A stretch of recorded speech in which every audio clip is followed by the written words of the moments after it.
Votre journal de la fin de journée, c'est Europe Soir. Laurent Bazin. Et l'invité d'Europe 1 Soir, c'est Jacques Toubon. Bonsoir. Bonsoir. Monsieur le défenseur des droits, vous publiez votre rapport annuel, discrimination, accès aux services publics ou difficulté d'accès d'ailleurs, difficulté d'accès aux services bancaires, procédures parfois administratives ubuesques, fracture numérique. J'ai résumé quelques têtes de chapitre de ce rapport qui fait 127 pages. Quand on le lit, on se dit que rien ne va dans ce pays. Qu'est-ce qui vous semble le plus urgent à réparer ?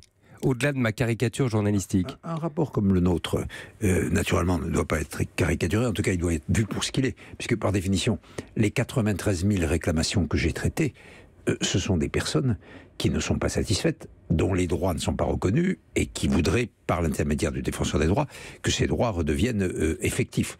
Donc, c'est, si j'ose dire, la partie de l'administration du service public qui ne marche pas. Ouais. Il y a naturellement... Et qui parle peut-être pour une partie des gens qui ne viennent pas à vous. Mais je pense que c'est très important parce que d'une part, c'est un regard, je crois, sur notre société, à travers ces réclamations, mais aussi à travers les enquêtes que nous faisons, les enquêtes sociologiques que nous sommes amenés à faire sur l'accès aux droits.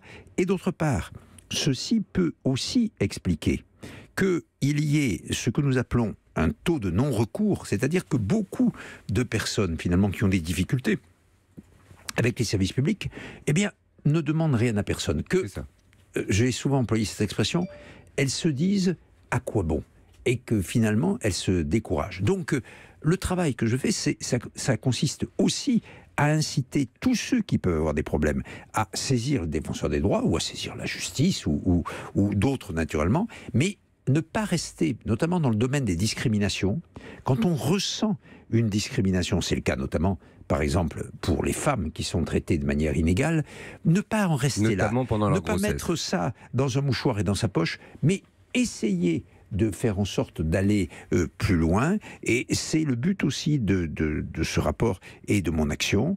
Vous avez cité un domaine qui devient majeur, la rétraction des services publics, du fait des politiques budgétaires menées depuis maintenant 20 ans, la rétraction des services publics sur le territoire, la fermeture de toute une série de bureaux, de centres, et puis la transformation de ce qu'on peut appeler les guichets humains, c'est-à-dire l'accueil, l'orientation, le guichet numérique par les hommes, on a dématérialisé l'administration. Ouais. Et vous dites ça c'est un problème parce que les Français sont perdus. Il y a une double difficulté. Comme on l'a vu récemment à propos des formulaires en ligne qui sont maintenant nécessaires pour obtenir certains papiers comme la carte grise ou le permis de conduire, malheureusement, il y a beaucoup de difficultés. Et je dirais même qu'il y a un bug massif. Il y a probablement aujourd'hui 400 000 dossiers qui sont en rade, si j'ose dire, d'une part. Et ceci, naturellement, s'applique à tout le monde.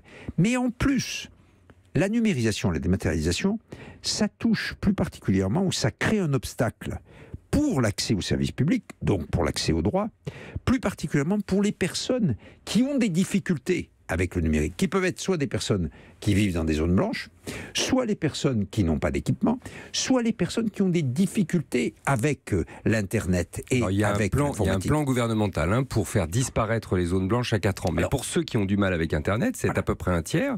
C'est un obstacle majeur. Qu'est-ce que vous dites ? Qu'est-ce qu'on fait alors ? Quand vous basculez d'un traitement en papier de certaines formalités à un traitement numérique, il faut absolument un service d'accompagnement. Car pas seulement une plateforme téléphonique, voilà, c'est ça que vous voulez dire. Toutes les études évaluent un guichet. Toutes les études évaluent à 20-25% la proportion de ces personnes, c'est-à-dire beaucoup. Et faisons bien attention, il ne s'agit pas seulement des personnes qui sont dépassées parce qu'elles sont plus âgées.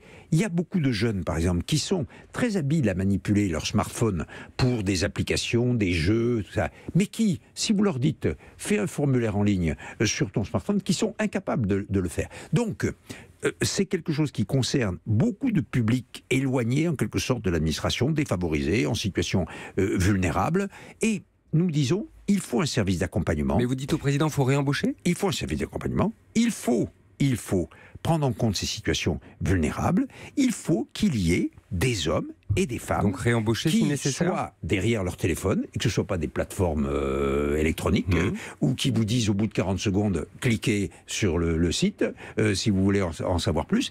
Et puis il faut tout simplement des modalités d'accueil qui soient humaines. Je crois moi que une partie, c'est la proposition que nous avons faite depuis un certain temps déjà, une partie des économies qui sont réalisées par la dématérialisation et qui sont incontestables puisque ça consiste à supprimer des personnels. Une partie de ces économies doivent être consacrées au service d'accompagnement. Quand le ministère des Finances dit la déclaration par Internet, ça peut faire 400 millions d'euros d'économies, eh bien, qu'on en consacre 10% à un service d'accueil et d'accompagnement. Voilà la proposition du défenseur des droits que vous réitérez, donc je le comprends bien ce soir, Jacques Toubon qui était notre invité. Merci beaucoup d'avoir été avec nous ce soir. Europe 1.